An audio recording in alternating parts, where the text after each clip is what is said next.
Discuss કરવાના છીએ ચેતા ઉર્મિવેગનો ઉદ્ભવ અથવા નિર્માણ અને તેનું વહન. તો ચેતા ઉર્મિવેગ જે છે, ચેતા ઉર્મિવેગનો ઉદ્ભવ અને તેનું વહન એટલે કે generation and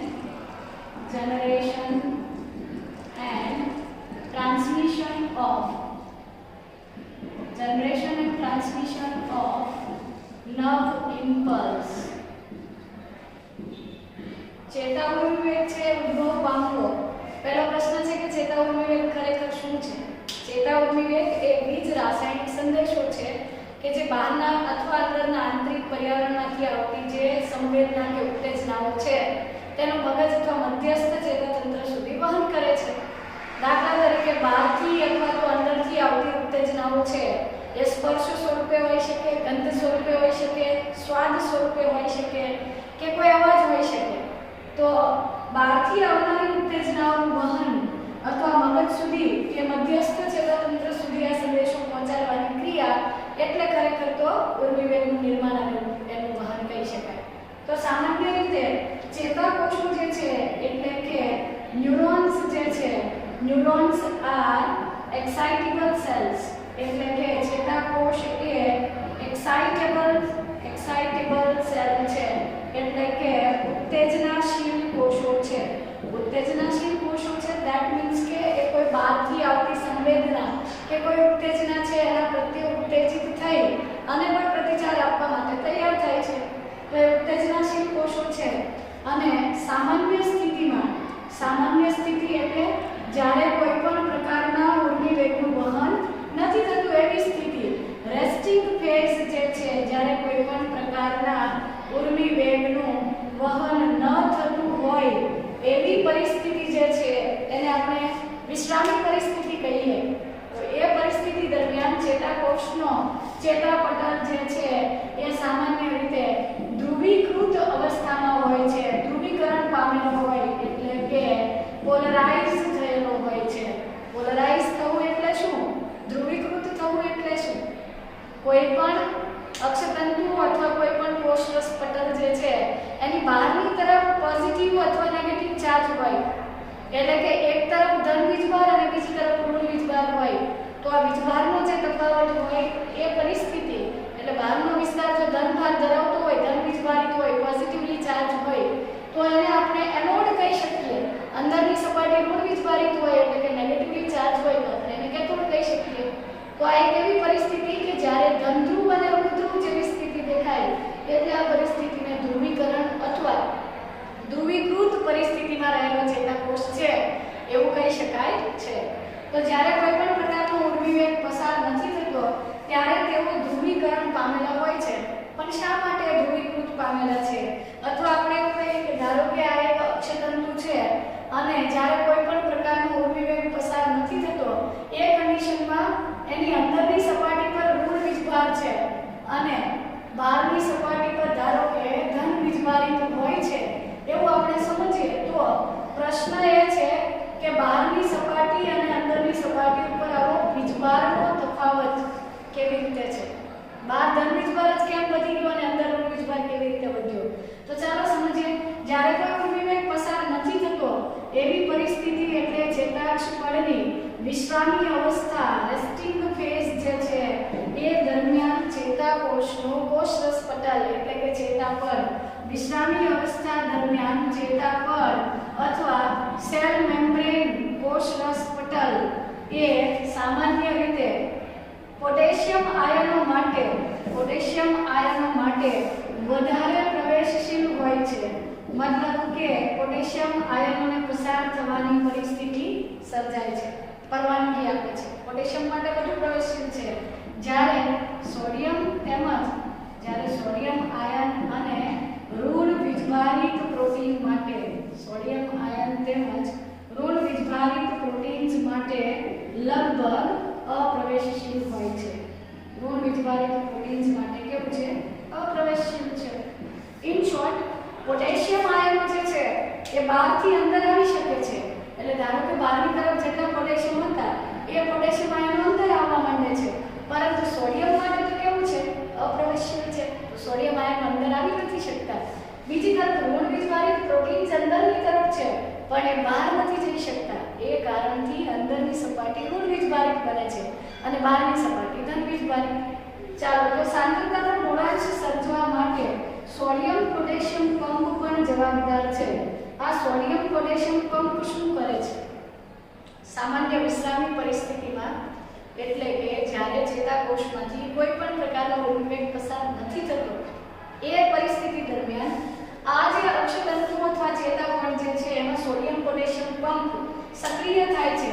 sodium potassium pump શું કરે છે? ધારો કે અહીંયા એક સોડિયમ પોટેશિયમ પંપ છે તો એ 3 સોડિયમને 3 Na+ આયનોને બહાર મોકલે છે અને 2 પોટેશિયમ આયનોને અંદર લે છે અને એ પણ સક્રિય વહન છે.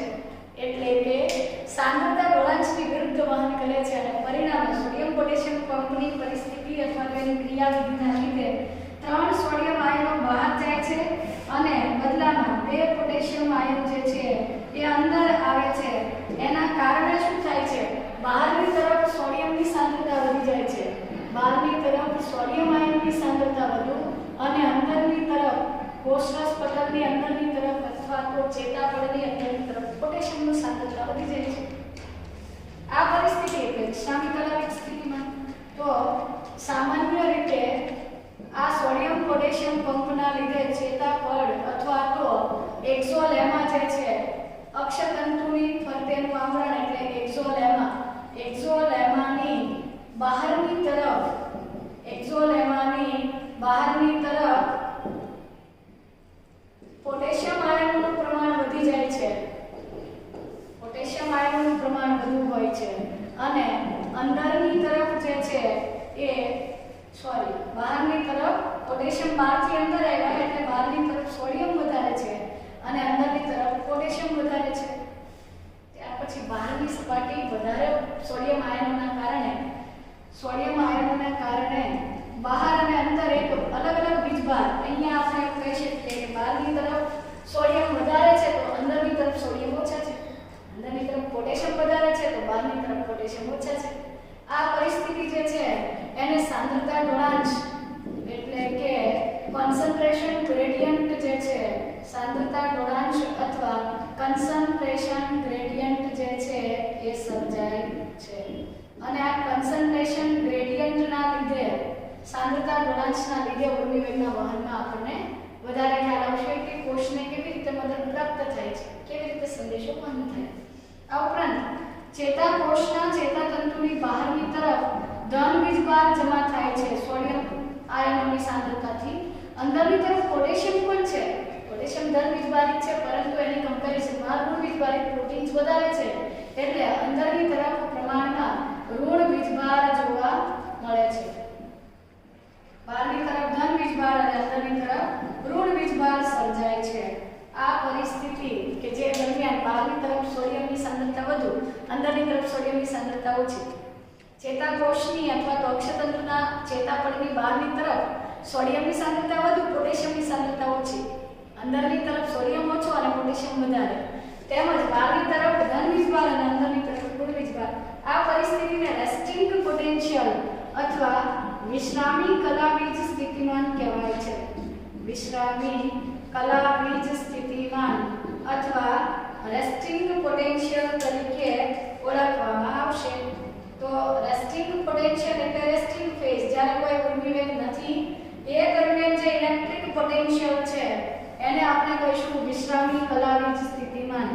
તો જ્યારે કોઈ ઉર્મિવેગ નથી અથવા કોઈ સંવેદના કે ઉત્તેજનાનું વહન નથી થતું ત્યારે, જ્યારે કોઈ પણ પ્રકારની ઉત્તેજના કે સંવેદનાનું વહન નથી થતું ત્યારે એટલે કે વિશ્રામી સ્થિતિમાં ચેતાપળની આરપાર સમગ્ર ચેતાપળની આરપાર વીજ સ્થિતિમાન અથવા આપણે એવું કહીએ કે ઇલેક્ટ્રિકલ પોટેન્શિયલ જે છે, ઇલેક્ટ્રિક પોટેન્શિયલ અથવા વીજ સ્થિતિમાન જે છે એ વીજ સ્થિતિમાન ભિન્ન હોય છે. આ વીજ સ્થિતિમાનના તફાવતને વિશ્રામી કલાવીજ સ્થિતિમાન અથવા રેસ્ટિંગ પોટેન્શિયલ કહેવામાં આવે છે. ખ્યાલ આવ્યો?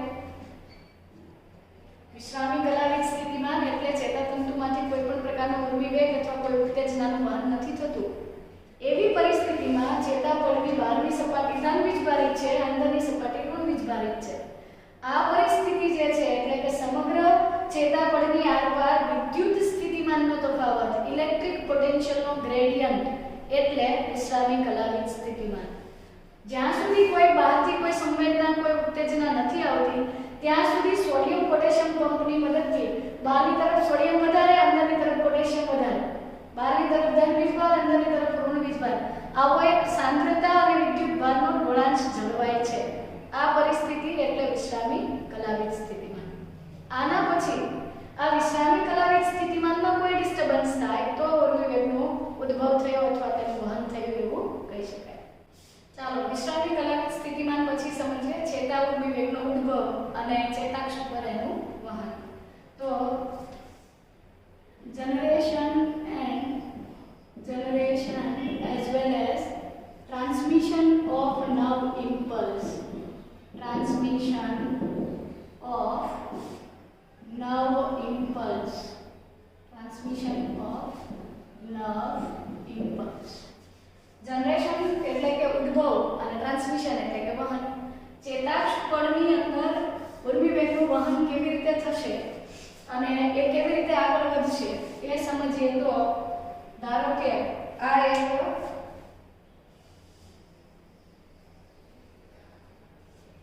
અક્ષતંતુ અથવા ચેતાક્ષ દોરીએ તો આ અક્ષતંતુ છે. વિશ્રામી પરિસ્થિતિમાં આપણે એવું સમજી ચૂક્યા છીએ કે બહારની સપાટી પર ધન વીજભાર છે એટલે અક્ષતંતુની બધી જ તરફ ધન વીજભાર છે અને અંદરની તરફ કેવો વીજભાર છે? ઋણ વીજભાર છે. તો આ સાપેક્ષ વીજભારનો તફાવત હતો એ લીધે આ જે ચેતાપળ હતું અથવા અક્ષતંતુનું પળ એટલે કેવું હતું? ધ્રુવીય હતું. જ્યારે આના ઉપર કોઈ ઉત્તેજના આવશે એટલે કે ધ્રુવીય પળ પર ધારો કે જે તે વિસ્તારમાં વ્યક્તિને ટાંકણી વાગે છે, ટાંકણી ખૂંચે છે એટલે બહારથી કોઈ ઉત્તેજના આવે છે ત્યારે તો ધ્રુવીય ચેતાપળ પર, જ્યારે ધ્રુવીય ચેતાપળ પર બહારથી કોઈ ઉત્તેજના આવે છે ત્યારે, બહારથી કોઈ ઉત્તેજના આવે ત્યારે શું થશે? આ ધ્રુવીય ચેતાપળ એટલે જ્યારે બહારની તરફ ધન વીજભાર હતો, અંદરની તરફ ઋણ વીજભાર હતો. તો કોઈ સ્થાન પર બહારથી ઉત્તેજના આવે છે, ધારો કે સ્થાન A પર, એટલે આટલો વિસ્તાર આપણે ડિનોટ કરી દઈએ કે ભાઈ આ A સ્થાન છે અને આ એની બાજુનું સ્થાન આપણે લઈ લઈએ કે આ B સ્થાન છે. તો ધારો કે A સ્થાન પર કોઈ ઉત્તેજના આવે છે. જ્યારે ઉત્તેજના આવે છે ત્યારે A સ્થાન પરનું ચેતાપળ જે છે ત્યારે તે સ્થાન પરનું એટલે કે A સ્થાન પરનું એક્ઝોલેમા અથવા ચેતાપળ જે છે તે સ્થાન પરનું ચેતાપળ સોડિયમ આયનો માટે મુક્ત રીતે પ્રવેશશીલ બને છે. સોડિયમ આયનો માટે કેવું બને છે? મુક્ત રીતે પ્રવેશશીલ બને છે. સોડિયમ આયન માટે મુક્ત રીતે પ્રવેશશીલ બનવાના લીધે ફરક શું થશે કે ભાઈ બહારની તરફ તો સોડિયમ આયનો વધારે હતા અને અંદરની તરફ સોડિયમ આયનો કેવા હતા? ઓછા હતા. તો સાંદ્રતા ગોળાંશને અનુસરીને આ વિસ્તારમાં સોડિયમ માટેની પ્રવેશશીલતા, સોડિયમ માટે મુક્ત રીતે પ્રવેશશીલ બનવાના કારણે અંદરની તરફ એકાએક સોડિયમ આયનોની સાંદ્રતા વધી જાય છે. એટલે કે સોડિયમ આયનો જે છે એ બહારથી અંદરની તરફ ગતિ કરે છે અથવા બહારથી અંદર તરફ વહન પામે છે. સોડિયમ આયનો જે છે બહાર વધારે હતા, સાંદ્રતા ગોળાંશને અનુસરીને જેવી પ્રવેશશીલતા વધી, વિશ્રામી પરિસ્થિતિમાં ઉલટું હતું. વિશ્રામી પરિસ્થિતિમાં સોડિયમ માટેની પ્રવેશશીલતા નહોતી, પોટેશિયમ માટે પ્રવેશશીલ હતો. હવે સોડિયમ માટે પ્રવેશશીલતા વધે છે એટલે સોડિયમ આયનો અંદર આવે છે અને પરિણામે જે ભાગમાં એટલે કે આ A સ્થાન જે છે એટલે કે A સ્થાન પર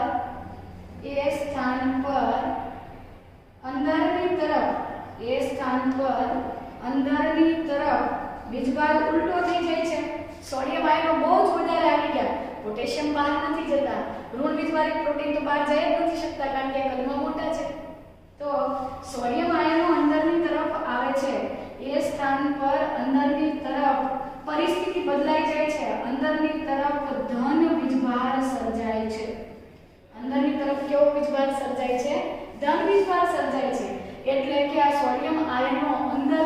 ઉત્તેજવાના લીધે.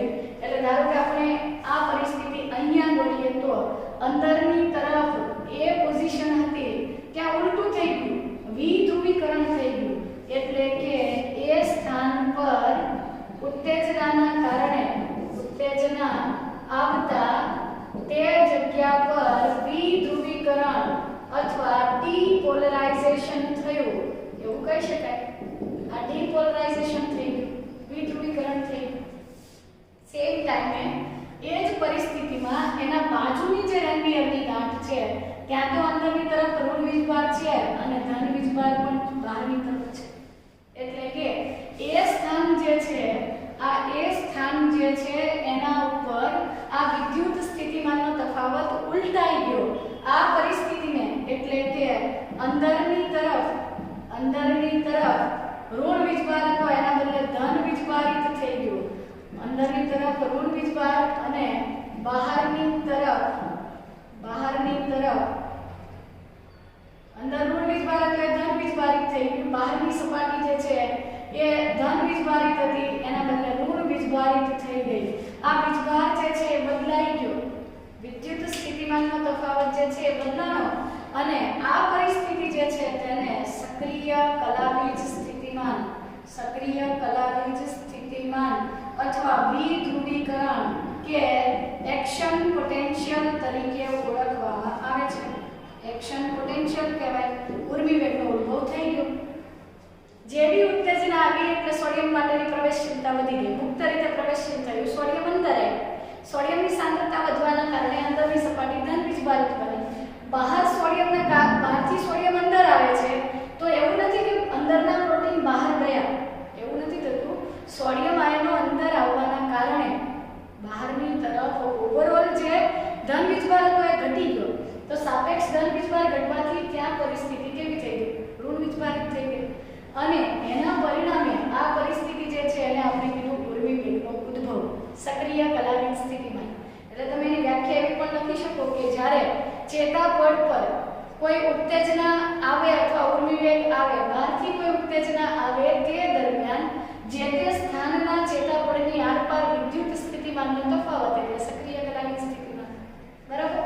હવે આ વીજ સ્થિતિમાન ક્ષણિક છે. સેકન્ડના અમુક હિસ્સામાં તો એ બદલાઈ જશે.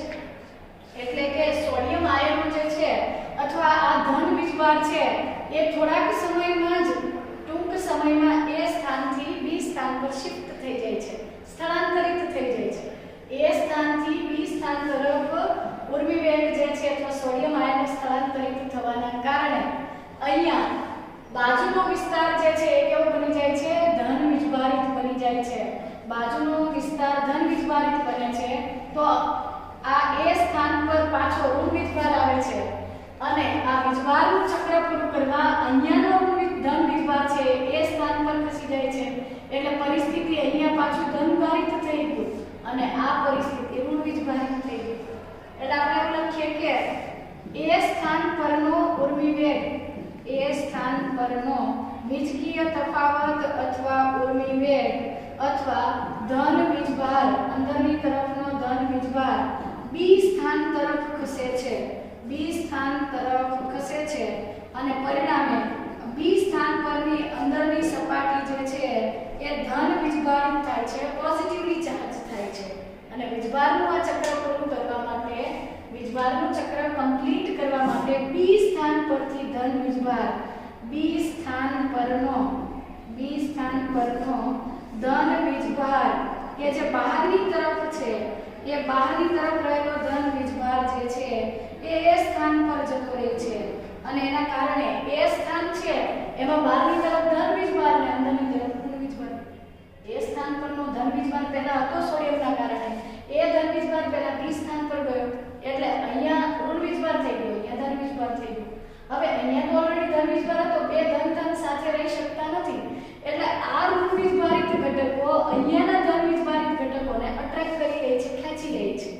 તો આ રીતે એ સ્થાન જે છે ત્યાં ચેતાકોષની અંદરના ચેતારસમાં રહેલો ધન વીજભાર બી સ્થાન પર જવાથી બી સ્થાનની જે ચેતાપડ હતું એની બહારની સપાટી પરનો ધન વીજભાર છે એ સ્થાન પર જતો રહે છે અને વીજભારનું ચક્ર કમ્પ્લીટ થાય છે.